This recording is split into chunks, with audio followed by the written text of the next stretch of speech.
Vejo espíritos e minha família diz que estou louco ou estou louca. O que fazer quando isso acontece? E a família diz que você está doido, está maluco. Vamos conversar sobre isso?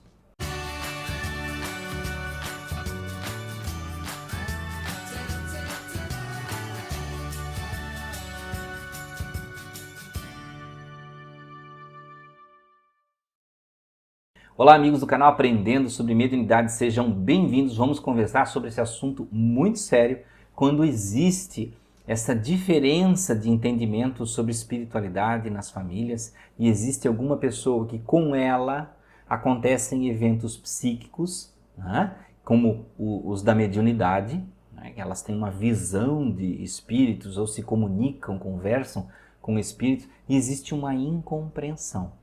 Primeiro, nós temos que compreender um fator muito importante, o fator cultural e religioso. O fator cultural e religioso ele remete a onde você nasceu e em que família você está. Porque talvez para uma família que vive em um país, em um lugar que se fala muito mais de espiritualidade, isso seja natural. Porém, na sua, talvez não seja.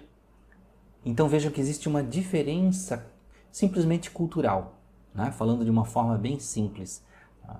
Porque existem locais, e olha que o Brasil ele já é um lugar que é um dos países que mais se fala de espiritualidade, é o país do mundo que tem mais espíritas, né? Então vejam que existe essa diferença, e na família, a educação, a cultura familiar, ela fala muito alto. Porque se você está numa família, por exemplo, de uma tradição, eu estou falando de tradição, não é aquela que somente diz assim, eu pergunto, qual é a sua religião? Católico.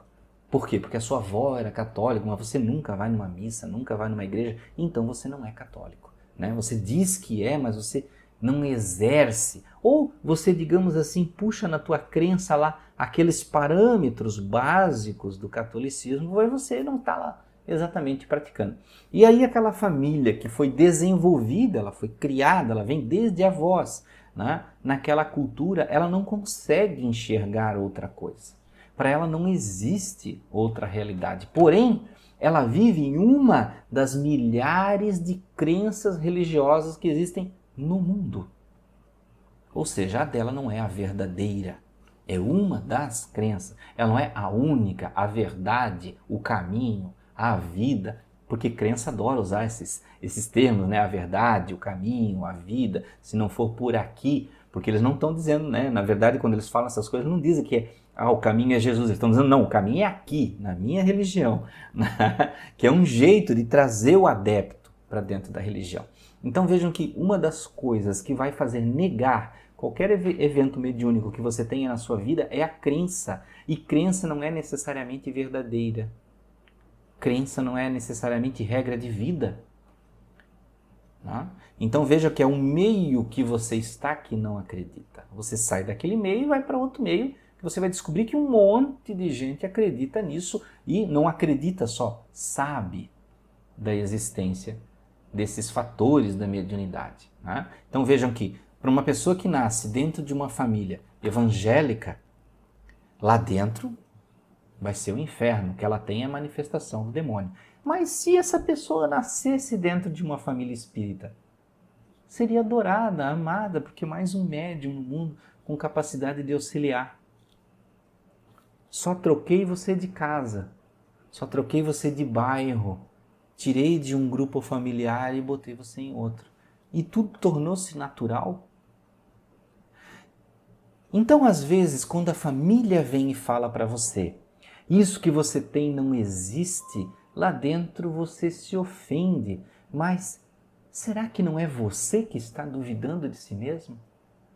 Será que não é você que lá dentro gostaria que fosse diferente, que você não tivesse esses pensamentos, sentimentos, visões? Por quê?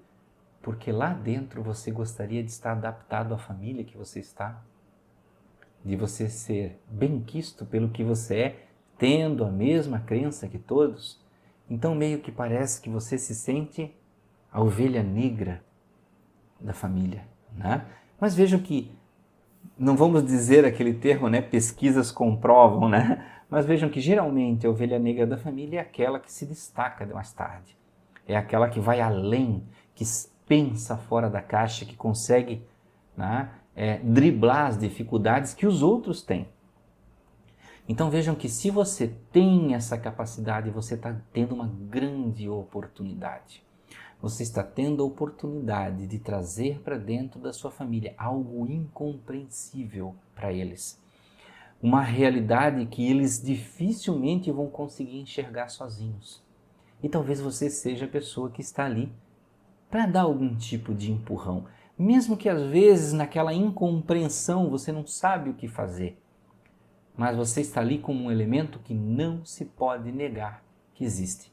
Né? Vejam que em pesquisas, por exemplo, se eu não estou enganado desses números, nos Estados Unidos, 70% da população responde em pesquisa que já participou, já viu, já sentiu eventos sobrenaturais. No Brasil, então, e se considerar ainda que tem pessoas que não respondem porque têm vergonha, podemos dizer que quase 100%.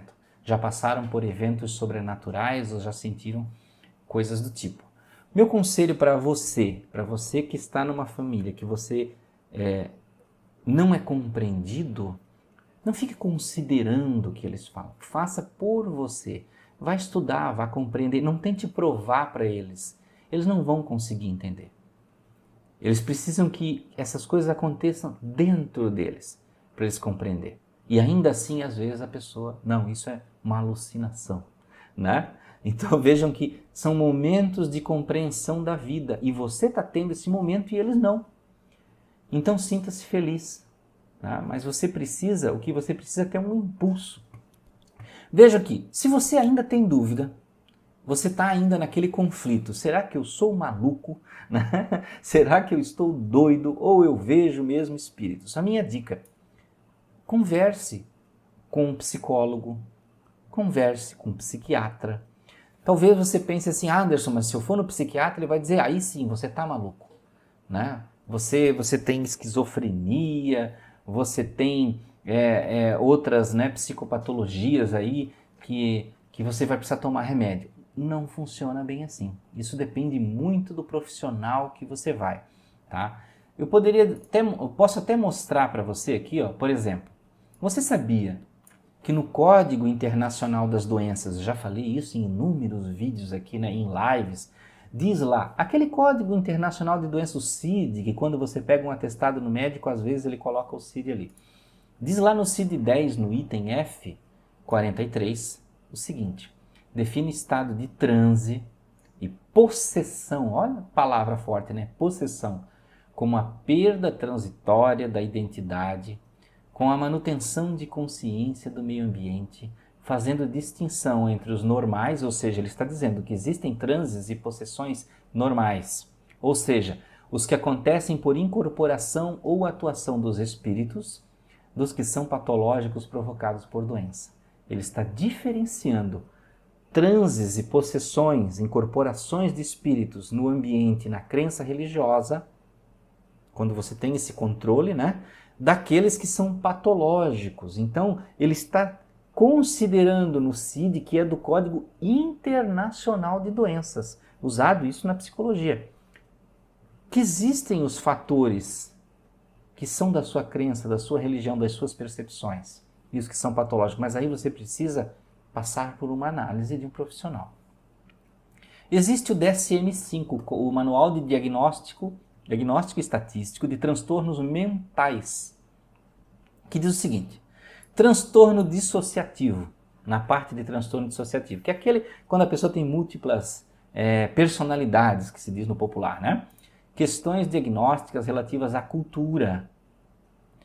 O transtorno dissociativo de identidade na forma de possessão pode ser diferenciado de estados de possessão culturalmente aceitos, no sentido de que o primeiro é involuntário, quando pode existir uma doença. O primeiro é involuntário, angustiante, incontrolável e muitas vezes recorrente ou persistente. Envolve conflito entre o indivíduo e seus ambientes familiar, social, ocupacional e manifesta-se em momentos e lugares que violam as normas da cultura ou da religião. Então ele está explicando que existem sim os momentos que a cultura ou a religião aceita e que se você não está nesse campo, você isso foge ao teu controle, te torna disfuncional no dia a dia, te atrapalha no teu trabalho, na tua vida, nos teus relacionamentos, aí ele pode virar uma doença. Mas aí você precisa buscar o profissional para diferenciar. E talvez você diga assim, Anderson, mas eu estou descontrolado com isso. E como é que eu faço? Como é que eu procedo? Procure o profissional e ao mesmo tempo você vai no centro espírita para aprender, para conhecer pessoas que fazem as mesmas coisas que você, que passam por situações semelhantes. E aí de repente você vai entender assim, poxa, mas peraí, na minha família sou só eu. E dizem que eu sou doido. Mas eu vou lá no centro espírita e todo mundo tem isso? Então lá todo mundo é doido? Então vejam, é só o que eu falei, a questão de onde você está. Você troca de lugar, você vai ver que você vai para outra realidade. Né? E a realidade não é a pequena cabecinha de algumas pessoas no mundo. Vai muito além, vai muito distante.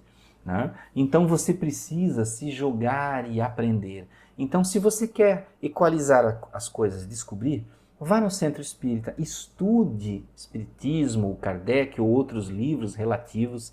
Existem muitos livros de parapsicologia que falam dessas hipóteses de diversos tipos de eventos parapsíquicos, e você vai ver que existem estudos médicos, existem estudos em universidades, e essas pessoas que falam dessa loucura, elas estão atrasadas há décadas e décadas e décadas atrás e ainda não compreenderam.